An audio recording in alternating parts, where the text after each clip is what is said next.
اللہ تعالیٰ کی حمد و ثنا حضور نبی رحمت علیہ السلام کی بارگاہ اقدس میں ہدیہ عقیدت و محبت پیش کرنے کے بعد انتہائی محترم سامعین کرام السلام علیکم ورحمۃ اللہ وبرکاتہ۔ حضور نبی کریم صلی اللہ تعالی علیہ وآلہ وسلم کا ارشاد گرامی ہے، حضور نے ارشاد فرمایا تھا ان فی الجسد مضغۃ اذا صلحت صلح الجسد كله واذا فسدت فسد الجسد كله۔ انسان کے جسم میں ایک گوشت کا ٹکڑا ہے، اذا صلحت، جب وہ ٹکڑا ٹھیک ہونا تو جسد صلح الجسد كله، پھر سارا جسم ٹھیک رہتا ہے۔ وَإِذَا فَسَدَتْ فَسَدَ الْجَسَدُ كُلُّهُ، اور جب وہ گوشت کا لوتھڑا وہ خراب ہو جائے، اس میں بگاڑ پیدا ہو جائے، تو پھر کیا ہوتا ہے؟ پورا جسم بیمار ہو جاتا ہے۔ وہ کیا چیز ہے؟ الا، حضور نے فرمایا سن لو، وہی القلب، وہ دل ہے۔ وہ کیا ہے؟ انسان دل رکھنے والی مخلوق ہے۔ ہر انسان اپنے سینے میں دل رکھتا ہے، دل محبت بھی کرتا ہے، دل نفرت بھی کرتا ہے۔ جذبات کا جو منبع ہے وہ دل ہے۔ آپ کوئی بات سنتے ہیں، آپ کو غصہ آ جاتا ہے، یہ غصہ سارے جسم کو نہیں آتا، غصہ دل کو آتا ہے۔ کوئی بات ہوتی ہے آپ خوش ہو جاتے ہیں، دل خوش ہوتا ہے، تو دل محبت بھی کرتا ہے، دل بولو نفرت بھی کرتا ہے۔ سارے انسان اپنے سینے میں دل رکھتے ہیں، انسان دل رکھنے والی مخلوق ہے، تو دل کسی نہ کسی سے پیار ضرور کرتا ہے۔ دل کسی نہ کسی سے پیار ضرور کرتا ہے۔ کسی کو اولاد سے پیار ہوتا ہے، کسی کو مال و زر سے پیار ہوتا ہے، کسی کو تخت و تاج سے پیار ہوتا ہے، کسی کو زمینوں اور پلاٹوں سے پیار ہوتا ہے۔ کئیوں کے دل الیکٹرانک میڈیا کے ساتھ لگے، کئیوں کے دل کتوں کے ساتھ لگ رہے ہیں، کئیوں کے دل جانوروں کے تماشوں سے لگے ہوئے، تو دل کسی نہ کسی سے محبت ضرور کرتا ہے۔ لیکن جتنی محبتیں ہیں، جس کسی سے پیار کر لے، جتنی محبتیں ہیں، ساری محبتیں برباد کرتی ہیں۔ حضور کی محبت دل کو آباد کرتی ہے۔ جتنی محبت ہے ساری ذلیل کرتی ہے، حضور کی محبت ذلیل کو بھی عزت دیتی ہے۔ باقی جتنی محبتیں ہیں ان سے دل سیاہ ہو جاتا ہے۔ اللہ اور اس کے محبوب کی محبت ایسی ہے اگر ان سے محبت کی جائے دل روشن ہو جاتا ہے۔ سبحان اللہ۔ تجھ سے پاتے ہیں سب پانے والے، میرا دل بھی چمکا دے، چمکا دے۔ سبحان اللہ۔ تو دل پیار ضرور کرتا ہے۔ کئی لوگ دنیا کے فراڈ میں آ کر جھوٹی خوشیوں پہ مطمئن ہو جاتے ہیں، اپنے آپ کو دھوکہ دے کر مطمئن ہو جاتے ہیں، جھوٹی خوشیاں دیکھ کر دل کو مطمئن کر لیتے ہیں۔ آؤ اگر سچی عزت، سچی خوشیاں چاہتے ہو کہ زندگی میں بھی عزت ہو، موت کے وقت بھی عزت ہو، مرنے کے بعد بھی عزت ہو، تو حضور کا دامن تھام لو، دامن مصطفیٰ سے جو لپٹا یگانہ ہو گیا، جس کے حضور ہو گئے اس کا زمانہ۔ سبحان اللہ، تکبیر، اللہ اکبر، نعرہ رسالت، نعرہ تحقیق، نعرہ حیدری، جشن عید میلاد النبی، جشن عید میلاد النبی۔ دنیا میں کئی لوگ بڑی عزت میں رکھتے ہیں، بڑا مقام رکھتے ہیں، بڑا وقار رکھتے ہیں۔ پوچھا جائے عزت کا سبب کیا ہے تو بتایا جاتا ہے یہ ایم صاحب جا رہے ہیں، لوگ انہیں سلام کر رہے ہیں، یہ فلاں افسر جا رہے ہیں، فلاں یہ 22 گریڈ کا افسر جا رہا ہے، یہ فلاں عہدے والا جا رہا ہے، لوگ سلام کر رہے ہیں۔ کئی لوگ دنیا میں رہتے ہیں، لوگ انہیں سلام کرتے ہیں، بڑی ٹھاٹھ کے ساتھ، باش کے ساتھ زندگی گزارتے ہیں، لوگ انہیں سلام کرتے ہیں، لیکن جب دنیا سے چلے جائیں لوگ ان کی قبروں کو بھی بھول جاتے ہیں، لوگ ان کی قبروں پر بھی نہیں جاتے۔ پر اللہ کے کچھ بندے ایسے ہیں جو دنیا سے چلے جائیں لوگ ان کی قبروں کو بھی سلام کرتے ہیں۔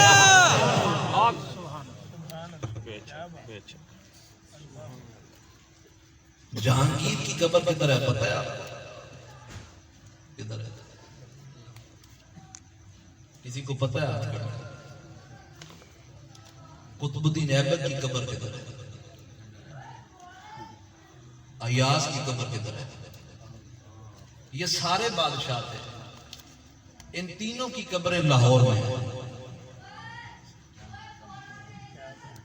ان تینوں کی قبریں لاہور میں ہیں۔ کوئی ان کی قبروں کو جانتا قبر راوی کے کنارے ایک درویش لیٹا ہے جسے داتا علی حجویری کہتے ہیں۔ پورا سال جس مہینے چلے جائیں، جس ٹائم چلے جائیں، لوگ قبروں کو بھی سلام کرتے ہیں۔ سبحان اللہ، حقیقی عزت کون سی ہے؟ زندگی والی یا قبروں کو بھی سلام؟ سبحان اللہ، بولو نا یار، سبحان اللہ، حقیقی عزت کسے کہتے ہیں؟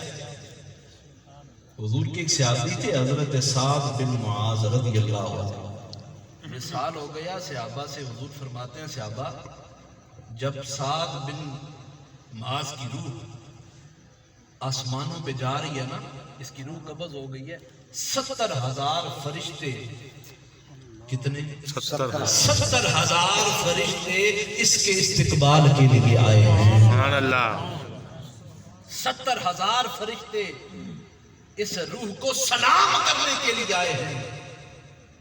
عارف کڑی نے کہا تھا واہ واہ بہت محبتاں والی، تے وچ عشق دے مرنا، اور مرن تو پہلے راضی ہو گئے تے اسرائیل کی کرنا۔ بلے شاہ نے کہا تھا بلے شاہ سی مرنا نہیں مرضیاں تو ہی ہو۔ وہ کتنی خوش نصیب لوگ ہیں جن کو موت آتی ہے آسمانوں سے فرشتے اترتے ہیں استقبال کے لیے۔ مولانا روم ایک مثال سے سمجھاتے ہیں بات، ایک بادشاہ تھا، اس نے وزیر اکٹھے کیے اور وزیروں کو کہنے لگا کہ بے وقوف کی تعریف کرو، بے وقوف کسے کہتے ہیں؟ سارے وزیروں نے اپنے اپنے استطاعت کے مطابق بتایا کہ بے وقوف اسے کہتے ہیں، فلاں بے وقوف ہوتا ہے، فلاں بے وقوف ہوتا ہے۔ تعریف متعین نہیں ہو رہی کہ بے وقوف کسے کہا ہے۔ بادشاہ نے کہا کہ ایک وزیر کو ایک تنکا دیا کہ یہ تنکا تم رکھ لو، تم بڑے ذہین انسان ہو، تمہاری نظر میں جو بے وقوف نظر آئے نا تمہیں، یہ تنکا اسے دے دینا۔ وقت گزر گیا، بادشاہ بیمار ہو گیا، وقت وصال قریب آ گیا، اس وزیر نے وہ دن کا بادشاہ کو دے دیا. بادشاہ سلامت آپ نے مجھے یہ دن کا دیا تھا کہ یہ رکھ لو اور جو تمہیں بے وقوف نظر آئے یہ دن کا اسے دے دو. یہ بادشاہ سلامت یہ دن کا آپ رکھ لیں. بادشاہ غصے میں آ گیا کہ تمہیں بے وقوف میں ہی ملا ہوں. تمہیں بے وقوف میں ہی ملا ہوں. میں نے اتنے سال حکومت کی ہے, اس تخت پہ بیٹھا ہوں, اتنے سال اس تخت پہ حکومت کی ہے, میں کیسے بے وقوف ہو سکتا ہوں. تو وزیر کہنے لگا بادشاہ سلامت جو بادشاہی آپ کی تھی نہیں آپ اسے ہی ناز کرتے رہے. بادشاہ سلامت آپ دنیا سے اب جا رہے ہیں, وزیر آپ کے ساتھ جائیں گے؟ نہیں. یہ تخت جائے گا؟ نہیں. فرمایا ساتھ کیا جائے گا؟ فرمایا نیک اعمال جائیں گے. فرمایا بادشاہ, وہ کہنے لگا بادشاہ سلامت آپ دنیا کے دھوکے میں آ گئے, دنیا کے فراڈ میں آ گئے. جو بادشاہی آپ کی تھی نہیں اس پہ ہی ناز کرتے رہے. بادشاہ کی آنکھوں سے آنسو جاری ہو گئے. بادشاہ کہنے لگا وزیر تو نے ٹھیک کہا ہے, میں دنیا کے فراڈ میں آ گیا تھا. جو دنیا میری ہے ہی نہیں میں اسی پہ ہی فخر کرتا رہا, اور جہاں میں نے جانا ہے اس کے لیے تیاری نہیں. تو سچی عزت کون سی ہے؟ سچی عزت کون سی ہے کہ بادشاہ دنیا سے جا رہا ہے, بادشاہی دنیا میں رہ جائے, وہ سچی عزت ہے؟ یا ایک اللہ کا ولی دریا کے کنارے پہ بیٹھا ہو اور کوئی آگے کہے کہ ابراہیم بن ادم بڑا بے وقوفوں والا سودا کیا ہے, بادشاہ تھے ابراہیم بن ادم, دریا کے کنارے بیٹھے ہیں, ایک شخص آیا فقیری کا لبادہ ہو, بادشاہ چھوڑ دی. ایک شخص آ کے کہنے لگا ابراہیم بن ادم بڑی بے وقوفی والا فیصلہ کیا ہے. آپ نے کیا کیا؟ سوئی لی اور دریا میں پھینک دی. وہ کہنے لگے سوئی آپ نے کیوں پھینک دی؟ آپ نے کہا مچھلیوں میری سوئی واپس لے کر. ہر مچھلی اپنے منہ میں سوئی لے کے آپ کی بارگاہ میں حاضر ہو گئی. ابراہیم بن ادم فرماتے ہیں لوگوں تم کہتے ہو میں نے بے وقوفی والا فیصلہ کیا ہے, پہلے انسان میری بات مانتے تھے, اب یہ مچھلیاں بھی میری بات مانتی ہیں. سبحان اللہ. سچی عزت کون سی ہے؟ جو دنیا کے بعد بھی کہا کی محمد سے وفا تو نے تو ہم تیرے, یہ جہاں چیز ہے کیا نہ ہو. دل سارے رکھتے ہیں لیکن یہ دیکھیں دل کے تخت پہ بٹھا کسے رکھا. کسی نے دل کی تعریف کی ہے کہ مختصر اتنا کہ 2 حرفوں سے بن جاتا ہے دل, دال اور لام. سمجھ رہے ہیں بات؟ مختصر اتنا کہ 2 حرفوں سے بن جاتا ہے دل, پر طویل اتنا کہ سارے جہاں کا درد اس میں ہے. سبحان اللہ. طویل اتنا کہ سارے جہاں کا درد اس میں ہے. مولا تو نے دل تو ہمیں دے دیا ہے پر دل بر کسے بنائے ہیں؟ اللہ اکبر. مولا دل تو دے دیا, یہ دل کس کے قدموں میں رکھے؟ آواز آتی ہے لوگوں تم دل ان کے قدموں میں کیوں نہیں رکھ دیتے جن سے میں بھی پیار کرتا ہوں. سبحان اللہ. اللہ رشتہ داری نہیں رکھتا, اس کی شان ہے لم یلد ولم یولد. رشتہ داری پر دل داری رکھتا ہے. اگر لم یلد ولم یولد قرآن کی آیت ہے تو یحبہم ویحبونہ بھی قرآن کی آیت ہے. سبحان اللہ. اللہ ولی الذین آمنوا بھی قرآن کی آیت ہے. اللہ رشتہ داری نہیں رکھتا پر دل داری رکھتا ہے. بولا تو پیار کب سے کر رہا ہے؟ جب سے کائنات کو بنایا ہے تب سے حضور سے پیار کر رہا ہے یا اس سے بھی پہلے؟ تو میں اللہ کی دلداری پر حضور کی حدیث پاک سے مہر تصدیق لگا رہا. حضور فرماتے ہیں جابر اللہ نے سب سے پہلے میرے نبی کے نور کو پیدا کیا.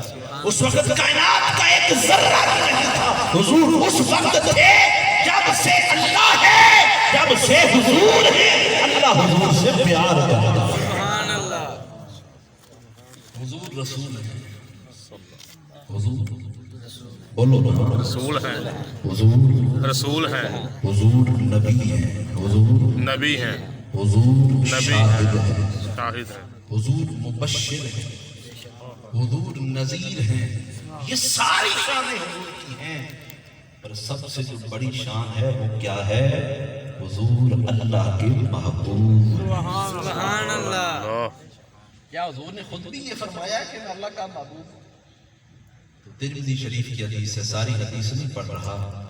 حضور نے ارشاد فرمایا ان ابراہیم خلیل اللہ وهو كذلك وموسى نبی اللہ وهو كذلك وعیسی روحہ وکلمتہ وهو كذلك وآدم اصطفاه اللہ وهو كذلك الا وانا حبیب اللہ. لوگوں, اللہ نے مجھے اپنا محبوب بنا کے بھیجا. سبحان اللہ. سبحان اللہ. اعلیٰ حضرت نے اسی لیے لکھا ہے کہ میں تو مالک ہی کہوں گا کہ ہو مالک کے حبیب. سبحان اللہ. میں تو مالک ہی کہوں گا کہ ہو مالک کے حبیب. یعنی محبوب و محب میں نہیں میرا تیرا. نعرہ تکبیر, نعرہ رسالت, نعرہ تحقیق.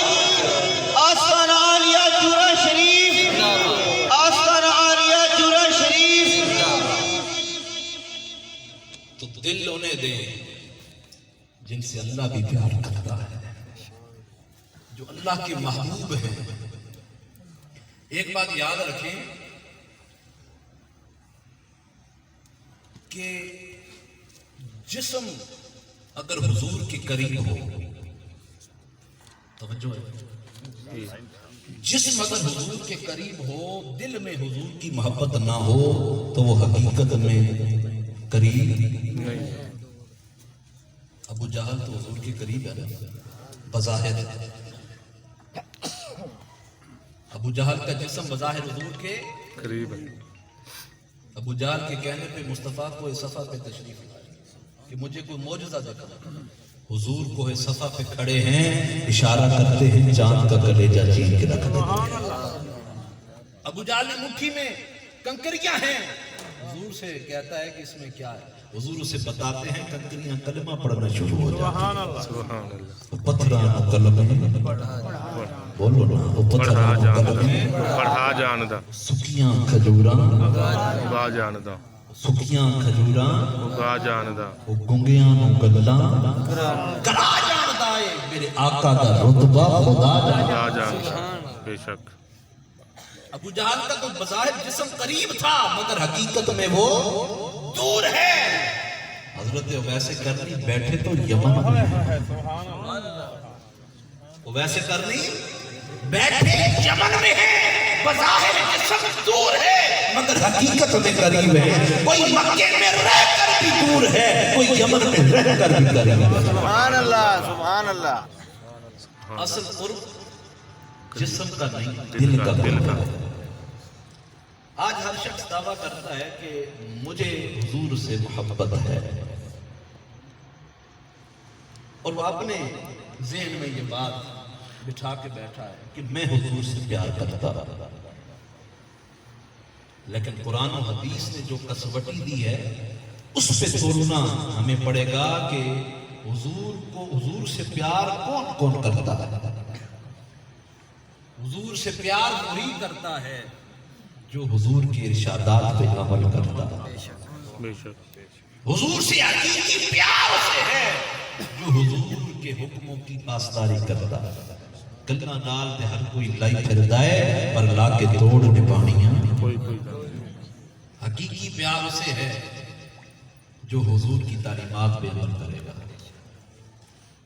لقد کان لکم فی رسول اللہ اسوۃ حسنہ، قرآن نے ایک ضابطۂ حیات دے دیا ہے کہ لوگوں تمہارے رسول کی زندگی تمہارے لیے بہترین اسوہ حسنہ ہے۔ تم جس مرحلہ حیات سے گزر رہے ہو رسول کی زندگی کو سامنے رکھو، اپنے نبی کی زندگی کو دیکھتے جاؤ، اپنی زندگیاں گزارتے ہیں۔ سبحان اللہ۔ سبحان اللہ۔ آج ہم دعا کرتے ہیں مولا ہمیں یہود و ہنود کی سازشوں سے بچانا، دعا کرتے ہیں مولا ہمیں اسلام کے دشمنوں کی سازشوں سے بچانا، لیکن جب عمل کی باری آتی ہے مشابہت ان کی اختیار کر لیتے ہیں۔ سود وہ بھی کھا رہے ہیں، حرام ہم بھی کھا رہے ہیں، بے حیائی ان میں بھی پھیل رہی ہے، بے حیائی ہمارے یہاں بھی پھیل رہی ہے، چہرے ان کے بھی ساتھ ہیں، سنت رسول کی ہمارے ہاں میں کوئی اہمیت نہیں، تو ہماری دعا اور ہمارا عمل ٹکرا رہا ہے۔ میں اگر آپ سے ہاتھ اٹھواؤں کہ اسلام کے دشمنوں سے کون کون پیار کرتا ہے، مجھے امید ہے ایک ہاتھ بھی نہیں اٹھے گا، لیکن اگر میں کہوں کہ حیدر کرار سے کسی کو محبت ہے، حضور کے صحابہ سے کسے محبت ہے، حضور کی اہل بیت سے کون پیار کرتا ہے، سارے ہاتھ اٹھائیں گے۔ اگر ان سے محبت ہے پھر ان جیسا عمل کیوں نہیں کرتے، ان کی طریقے کو اختیار کیوں نہیں کرتے اگر محبت ہے۔ حضور کے طریقے، حضور کے نمونے پہ چلنا، حضور کی نقل پہ چلنا، اس پہ حدیث پاک آپ کو سناتا چاہوں۔ حضور گلی سے گزر رہے ہیں، ایک یہودی کے گھر کے پاس سے گزرے، یہودی اپنے بچوں کو کہنے لگا کہ بچوں آؤ میں تمہیں بتاتا ہوں کہ مسلمانوں کا نبی چلتا کیسے ہے۔ سبحان اللہ۔ ابو یہودی اٹھا حضور کی نقل اتارنے لگا، اپنے بچوں کو بتا رہا ہے کہ مسلمانوں کا نبی ایسے چلتا ہے۔ ادھر گلی سے حضور جا رہے ہیں، رب نے فرمایا حضور اے محمد ٹھہر جاؤ، وہ دیکھو یہودی کے گھر اللہ کی رحمتیں اتر رہی ہیں۔ مولا وہ تو یہودی ہے، اس کے گھر تیری رحمتیں کیسے؟ مولا فرماتے بے شک اے محمد، اے میرے محبوب، وہ بے شک یہودی ہے پر نقل تیری اتار۔ سبحان اللہ۔ میرے حضور گئے، جب اس نے حضور کو دیکھا یہودی نے کہ جن کی نقل اتار رہا ہوں، آمنہ کے لال سامنے کھڑے، حضور سامنے کھڑے ہیں، دوڑتا ہے قدموں میں گرتا ہے، یا رسول اللہ مجھے کلمہ پڑھا کے مسلمان کرا۔ حضور مسکرا پڑے، فرمایا یہودی تو یہودی ہے، کس چیز سے متاثر ہوئے ہو، کیوں کلمہ پڑھنا چاہ رہے ہو؟ عرض کرنے لگا آقا میں نے آپ کی نقل اتاری ہے، 4 قدم چلا ہوں، دل کو سکون ملا ہے، یا رسول اللہ میں نے سوچا اگر ساری زندگی ان کا کلمہ پڑھ کر ان کی نقل میں گزار دوں پھر میرے دل کو کتنا قرار ملے۔ سبحان اللہ۔ سبحان اللہ۔ سبحان اللہ۔ نعرہ تکبیر، اللہ اکبر۔ نعرہ رسالت، رسول اللہ۔ نعرہ حیدری، آستانہ عالیہ چورا شریف، زندہ باد۔ آستانہ عالیہ چورا شریف۔ زندہ باد۔ آج دنیا کا قانون ہے کمرہ امتحان میں کوئی نقل کرتے پکڑا جائے نا، ممتحن کو اجازت ہوتی ہے اس کو کمرہ امتحان سے باہر لا کے کھڑا کر، اس کو فیل کر دیا جاتا ہے، اس کے خلاف کیس دائر ہو جاتا ہے، لیکن دنیا کے کمرہ امتحان میں جو مصطفیٰ کی نقل کرتے پکڑا جائے وہ فیل نہیں ہوتا، اللہ اسے پاس کر دیتا ہے۔ سبحان اللہ۔ لقد کان لکم فی رسول اللہ اسوۃ حسنہ، حضور کی حیات طیبہ بہترین نمونہ ہے۔ نمونہ کسے کہتے ہیں؟ نمونہ کسے کہتے ہیں؟ ایک شوہر خامد گھر سے نکلتا ہے، بیوی کہتی ہے کہ میرے لیے ایک کپڑا لیتے آ، بازار جا رہے ہو کپڑا لے آ، تو وہ خامد کہتا ہے میں نے کبھی عورتوں کی شاپنگ کی نہیں، مجھے کیا پتا کپڑے عورتوں کے کیسے لیے جاتے ہیں، کس طرح کے لیے جاتے ہیں، کس ڈیزائن کے لیے جاتے ہیں۔ تو اس نے چھوٹا سا کپڑا دیا، فرمایا، وہ کہنے لگی کہ یہ تم نمونے کے طور پہ لے جاؤ، اس نمونے جیسا کپڑا لے آنا۔ وہ شخص جاتا ہے، کپڑے کی لاکھوں کی دکان ہے، ڈھیر لگا ہوا ہے کپڑے کا، وہ ہر طرف نظر دوڑاتا ہے، کبھی دکان پہ جو مال پڑا ہوا ہے اسے دیکھتا ہے، کبھی اس نمونے کو دیکھتا ہے، لیکن اسے اپنے نمونے جیسا کوئی کپڑا مل نہیں رہا۔ وہ باہر جانے لگا، دکاندار نے پکڑ لیا، کہا کیوں جا رہے ہو؟ کہا مجھے کوئی کپڑا پسند نہیں آیا۔ دکاندار کہنے لگا لاکھوں کا میں نے مال ڈالا ہوا ہے، اتنے تھام ہے، مجھے کوئی کپڑا پسند نہیں آیا۔ اس نے کہا مال تو تیرے پاس بہت ہے، اور جس نمونے کا میں چاہ رہا ہوں اس نمونے کا مجھے کپڑا نہیں مل رہا، اس نمونے کا مجھے کپڑا نہیں مل رہا۔ تو جس نمونے کا، نمونے کی چیز گاہک کو چاہیے، اگر دکاندار کے پاس نہیں، اس کا سارا کپڑا کس کام کا؟ قیامت کے دن جب اعمال کو تولا جائے گا تو رب فرمائے گا اے فرشتوں، باقی اعمال بعد میں تولنا، پہلے میرے مصطفیٰ کا نمونہ سامنے رکھنا۔ جس کا عمل میرے مصطفیٰ کے نمونے کے جیسا ہے اس کو میری رحمتوں کے خزانوں سے خرید لینا، جس کا عمل حضور کے نمونے جیسا نہیں اس کو دھتکار۔ اگر قیامت کے دن اگر قیمت پڑے گی تو حضور کے نمونے کی پڑے گی، حضور کے نمونے کی پڑے گی۔ ہمیں سے ہر شخص چاہتا ہے کہ ہمیں حضور قیامت کے دن اپنے سینے سے لگائے، مزہ تب ہے سرکار محشر میں کہہ دیں وہ دیکھو میرا غلام آ گیا۔ سبحان اللہ۔ حضور تبھی کہیں گے جب دنیا میں ان کی غلام بن کے زندگی گزاریں گے۔ اللہ نے قرآن کریم میں ارشاد فرمایا وَيَوْمَ يَعُضُّ الظَّالِمُ عَلَى يَدَيْهِ، اس دن ظالم يَعُضُّ عَلَى يَدَيْهِ، اپنے دونوں ہاتھ کاٹے گا، اور يَقُولُ يَا لَيْتَنِي اتَّخَذْتُ مَعَ الرَّسُولِ سَبِيلًا، اور ساتھ یہ کہے گا کاش میں اپنے رسول کے طریقے پہ چلا ہوتا۔ سبحان اللہ۔ تو لوگوں اگر اس دن اپنے ہاتھ کاٹنے ہیں، آج ہی ہم حضور کا طریقہ کیوں نہیں اختیار کر لیتے؟ آج ہم ان کے طریقے کو کیوں نہیں اپنا رہے؟ دوستان محترم، آئیں حضور کے دامن کو تھام لیں۔ سچی عزتیں، سچی کامیابیاں چاہتے ہو تو پھر آؤ مصطفیٰ کا دامن تھام لو۔ دامن مصطفیٰ سے جو لپٹا وہ یگانہ ہو گیا، جس کے حضور ہو گئے اس کا زمانہ ہو گیا۔ اللہ تعالیٰ ہمیں حضور کے طریقے کو اختیار کرنے کی توفیق نصیب فرمائے۔ سبحانک اللہم و بحمدک، اشہد ان لا الہ الا انت، استغفرک و اتوب الیک، وما علینا الا البلاغ المبین۔